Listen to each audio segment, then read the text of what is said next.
చేసేసారు అనుకుంటే దానికి ఎగ్జామ్షన్ ఇవ్వచ్చు. మారాడు అనుకుంటే, మారలేదు అంటే ఇంకా భగవంతుడే చూసుకోవాలి. ఇక పోసానికి బయటికి వచ్చే అవకాశం ఉందా అని చెప్పి ప్రశ్నలు, లేక మరో కేసులో మరో జైలుకి తరలిస్తారా, ఇది పెద్ద ప్రశ్న. పోసాని హెల్త్ కండిషన్ బాగాలేదు, ఇది తెలుస్తున్నది. పోసానిపై ఏపీలో 19 కేసులు నమోదు చేశారటండి.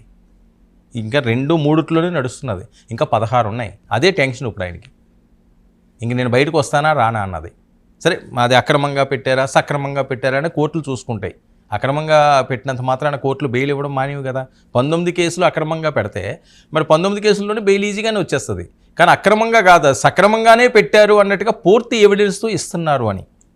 ఇక పీటీ వారెంట్లు జారీ కావడంతో పోసాని వేరు కోర్టులకు హాజరవుతుండడం కూడా మనం చూసాం. ఏ జిల్లా నుంచి అయినా పోలీసులు వచ్చి పీటీ వారెంట్తో పోసానిని మరోసారి అదుపులోకి తీసుకుంటారా లేదా, ఇది అందరూ కూడా ఎదురు చూస్తున్నది. ఎందుకంటే జనసేనులకి, టీడీపీ శ్రేణులకి, తెలుగు మహిళలకి, వీర మహిళలకి, తెలుగు తమ్ముళ్ళకి పోసాని పేరు ఎత్తితేనే నశానానికి ఎక్కేస్తుంది మంట. గుంటూరు కారం, పచ్చి కారం నోట్లో పోసినట్టు ఉంటుంది వాళ్ళకి. ఎందుకంటే ఆయన అన్న మాటలు వాళ్ళని అంత హట్ చేసే కాబట్టి. ఆయన బయటికి రావాలని కోరుకోరు, వాళ్ళకి ఇలాంటి వాళ్ళు సాఫ్ట్ కార్నర్ ఉన్నారని వాళ్ళు కోరుకోరు. సరే, కోరుకోకపోవడం అన్నది కూడా మంచి పద్ధతి కాదు. సరే, వాళ్ళ వెర్షన్ అలా ఉంటుంది. ఇక నెక్స్ట్ ఏ జైలుకి తీసుకెళ్తారన్న విషయంపై సర్వత్రా ఉత్కంఠ.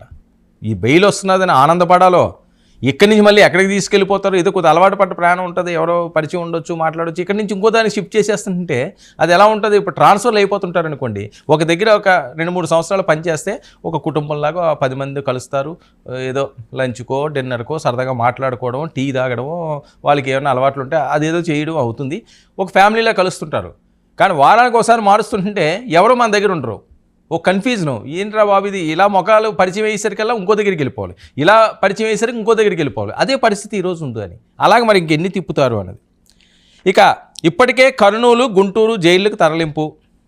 ప్రస్తుతం గుంటూరు జైల్లో రిమాండ్ ఖైదీగా ఉన్న పోసాని కృష్ణమురళి, పోసాని స్క్రిప్టు, ఫోటోలు ఎవరిచ్చారు, ఆయన స్క్రిప్ట్ ఎవరిచ్చారు, ఫోటోలు ఎవరిచ్చారు, ఏం మాట్లాడారు అన్న దాని మీద ఎంక్వైరీ చేశారు. ఈయన ఏదో చెప్పారు అని వస్తున్న వార్తలు. మరి అందులో ఎలాంటి వాళ్ళు ఉన్నారో, ఎందుకంటే ప్రతిదీ కూడా పార్టీలో ఎలా ఉంటుందంటే, జనసేన ఉందనుకోండి, ఆ చిన్న కార్యకర్త చేసిన పవన్ కళ్యాణ్ గారిని అంటారు.